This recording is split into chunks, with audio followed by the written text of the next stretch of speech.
Les essentiels du sport, on est de retour avec une deuxième intervention, toujours depuis SIPA Automobile Arcachon, avec Claude Dupuis qui nous a appris que sa concession allait être l'une des toutes premières éco-responsables ici sur le bassin d'Arcachon. Et donc avec Thibaut Castillon, on va passer donc du football, du ballon rond au football américain. Alors là, le ballon, il est plutôt ovale. Ah oui, il est plutôt ovale, il est plus proche de celui du rugby pour le coup. C'est ça.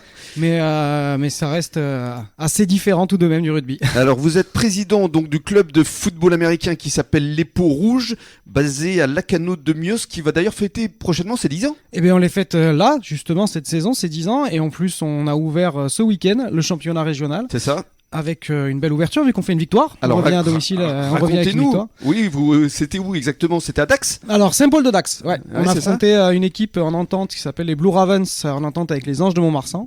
C'est une équipe qu'on n'avait pas rencontrée, dites-vous, avant Covid. Ça fait très très longtemps qu'on n'avait pas joué cette équipe, donc sans surprise, ils nous ont un peu surpris au début du match.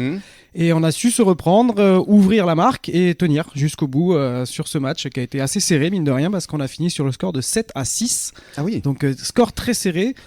Assez habituel des ouvertures de championnat, voilà, tout le monde se met en place. Nous, on a des effectifs avec de nouveaux joueurs. On est également renforcé par une équipe qui s'appelle les Titans de Bias, qui est venue nous renforcer cette année. C'est ça, vous avez fusionné. Hein. Voilà, c'est une entente, c'est ce qu'on appelle une entente dans le football américain. Ça se fait beaucoup en France du fait des difficultés d'effectifs que peuvent connaître certains joueurs. Là, c'est une équipe qu'on connaît bien, qui en fait n'avait plus assez de joueurs pour pouvoir s'inscrire elle-même en championnat, donc elle vient nous renforcer cette année. Et on a vraiment un grand plaisir à jouer avec eux. Vous êtes encore plus fort maintenant alors? Ouais, vraiment, on a offert une belle prestation là ce samedi soir avec une équipe qui était très soudée.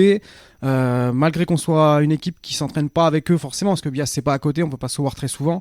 On a vraiment montré un esprit de famille très très avec une belle cohésion d'équipe qui nous a permis d'avoir vraiment beaucoup d'espoir pour la suite du championnat. Absolument. Alors on reparlera du championnat tout à l'heure parce qu'il y a un certain nombre de clubs. Ouais, alors cette année on est 4 équipes en championnat. 4, voilà, il y a 2 en fait, ils ont fractionné en 2 le Nord-Aquitaine et Sud-Aquitaine, et nous on est sur le Sud-Aquitaine. Ok. Alors parlons quand même des règles, parce que le football américain, tout le monde connaît avec le casque, les épaulettes.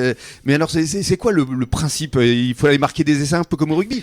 Alors on n'est pas loin, ouais, effectivement, c'est un peu la même inspiration. C'est un sport de gagne-terrain. La différence avec le rugby, comme on dit souvent, c'est que le rugby c'est un sport de contact et le sport américain c'est un sport de collision en fait. Collision, c'est-à-dire? C'est-à-dire que nous on a des phases de jeu. On a 4 tentatives pour parcourir 10 yards. Ces 4 tentatives, on va partir d'un point 0, c'est-à-dire à l'arrêt complet. Et 10 yards, ça veut dire quoi? Alors 10 yards c'est la distance à parcourir, à peu près 0,90 mètres. Ok. Voilà, donc ça fait pour gagner du terrain effectivement. Exactement, voilà, c'est des phases de jeu, donc on a en fait une distance à parcourir sur 4 tentatives. Si on parvient à parcourir cette distance, on repart ce qu'on appelle en première, c'est-à-dire qu'on a à nouveau 4 tentatives et ça va découler comme ça au fur et à mesure. C'est pour ça que quand on regarde un match de foot américain, et d'ailleurs très bientôt vous avez le Super Bowl qui arrive là le 12 février, vous allez avoir la finale de Super Bowl, un des plus grands événements mondiaux, faut le dire quand même, parce qu'il y a près de 300 millions de spectateurs lors de ces événements. Donc cette année ce sera les Chiefs contre les Eagles. Donc c'est dimanche, c'est après-demain. Ouais, c'est le 12, ouais. Et du coup, ouais, ça va permettre aux gens de redécouvrir encore une fois, parce que c'est très souvent là où les gens nous contactent en fait souvent après ce genre d'événement. Après le Super Bowl. Exactement, ouais, c'est j'ai vu le Super Bowl et puis j'ai découvert qu'il y avait du football américain à Mios. Mais c'est vrai que c'est un événement interplanétaire le Super Bowl. Ouais, c'est un très très très bel événement, très médiatisé avec à chaque fois à la mi-temps des stars qui chantent. C'est ça, la fameuse mi-temps qui a fait beaucoup parler d'elle assez souvent avec des grandes stars qui interviennent. Ouais, c'est ça. Donc ce sera, on le rappelle, ce dimanche. Vous restez avec nous sur les ondes de la radio des Essentiels du Bassin. On va continuer à vous parler de football américain avec Thibaut Castillon. C'est ça. Et non pas Castillo. Mais c'est pas loin. On n'est pas loin. Allez, à tout de suite.